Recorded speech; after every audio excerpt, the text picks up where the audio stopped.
Perkenalkan, nama saya Agustina Wairata, NIM 8257354116. Saya berasal dari UT daerah Ambon dengan program studi PGSD.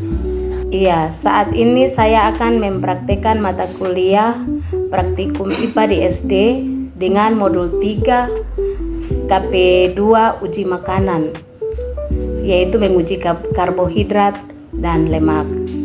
Dengan judul percobaan uji sederhana keberadaan pati dan lemak pada makanan di rumah, uji pati dengan air panas, dan uji lemak dengan kertas roti. Dengan tujuan percobaan yaitu 1. Mendeteksi keberadaan pati atau amilium pada beberapa bahan makanan menggunakan air panas. Yang kedua, mendeteksi keberadaan lemak pada bahan makanan menggunakan kertas buram atau Grace Potes. Yang ketiga, membandingkan hasil kedua uji pada setiap sampel. Alat dan bahan yang saya gunakan yaitu 5 gelas. Gelas seperti ini yang saya gunakan. Kemudian 6 lembar kertas roti. Ini sudah di kertasnya sudah dipotong kecil-kecil. Kemudian ada sendok. Kemudian ada termos untuk air panas. Iya, kemudian ada spidol. Ada juga senter untuk cahaya dan lembar kertas pengamatan. Ini adalah lembar kertas pengamatan.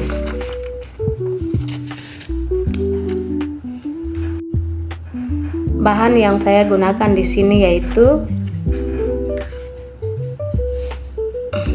ada nasi putih, yang berikut ada roti,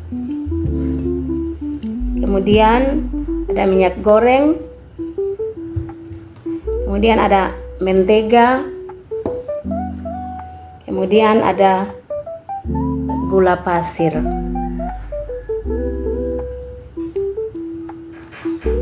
Prosedur percobaan pertama yang akan saya lakukan yaitu yang pertama mempersiapkan label. Di sini saya sudah mempersiapkan label pada masing-masing gelas yang akan saya uji cobakan. Masukkan masing-masing sampel ke masing-masing gelas.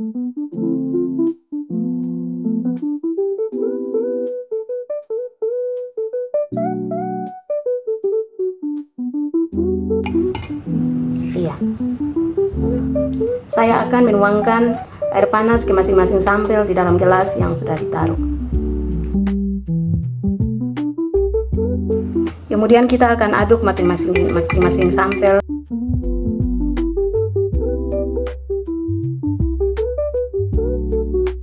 Iya, kita akan menunggu 1 menit untuk melihat perubahan yang terjadi dari sampel yang direndam oleh air panas. Sambil menunggu uji pati, kita akan siapkan kertas buram untuk menguji lemak di dalam zat makanan. Di sini saya sudah siapkan kertas roti untuk menguji lemak pada masing-masing makanan. Di sini kita akan taruh masing-masing sampel ke kertas.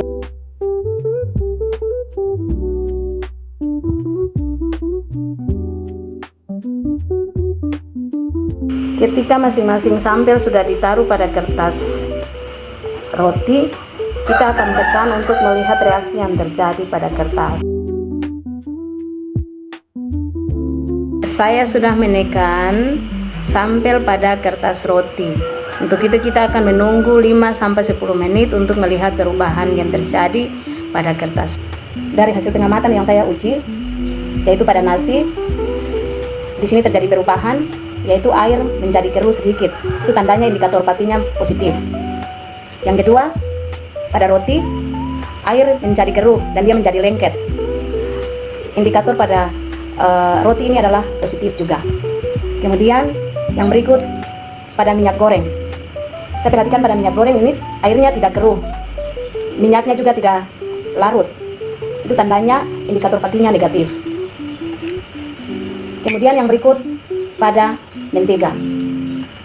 Pada mentega airnya tidak keruh, kemudian menteganya juga tidak larut. Berarti indikasi patinya adalah negatif. Kemudian pada gula pasir. Gula pasir juga di sini airnya juga tidak keruh. Itu tandanya indikasi patinya negatif. Dari hasil pengamatan terhadap uji lemak pada kertas buram, di sini yang terdapat pada nasi terdapat sedikit noda, berarti indikasi lemaknya ringan. Pada roti ketika ditekan tadi terdapat sedikit noda juga, berarti indikasi lemaknya juga ringan. Pada minyak ini ketika ditetes terdapat noda translusen yang kuat, berarti indikasi lemaknya positif. Kemudian di sini pada mentega juga waktu dioles terdapat noda translusen, berarti indikasi lemaknya kuat. Kemudian di sini gula. Di sini gula berarti tidak ada noda, berarti indikasi lemaknya negatif. Maka dari itu pati, yaitu nasi dan roti, menunjukkan perubahan keruh kental setelah diberi air panas akibat gelatinisasi pati. Tekanan mekanik tambah panas menyebabkan butir pati menyerap air dan pecah. Di sini terjadi perubahan fisik terlihat. Kedua, pada lemak. Minyak dan mentega jelas meninggalkan noda translusen pada kertas karena lemak menembus serat kertas dan tidak menguap seperti air. Untuk itu gabungan makanan olahan, misalnya roti yang dioles mentega, bisa positif di kedua uji. Keterbatasan uji air panas tidak memberi nilai pH atau kuantitas pati. Uji kertas buram juga tidak sensitif untuk lemak yang sangat sedikit. Untuk kuantifikasi diperlukan alat lab atau ekstraksi kromatografi dan spektrometri. Kesimpulan yang dapat saya ambil dari uji coba ini yaitu: 1. Uji air panas sederhana dapat mendeteksi keberadaan pati melalui proses gelatinisasi atau keruh dan mengental. 2. Uji kertas buram dapat mendeteksi keberadaan lemak secara kualitatif melalui noda translusen. Yang ketiga, kedua uji mudah dilakukan di rumah dengan bahan sedikit dan aman jika memperhatikan keselamatan. Demikianlah hasil uji coba yang saya lakukan di hari ini.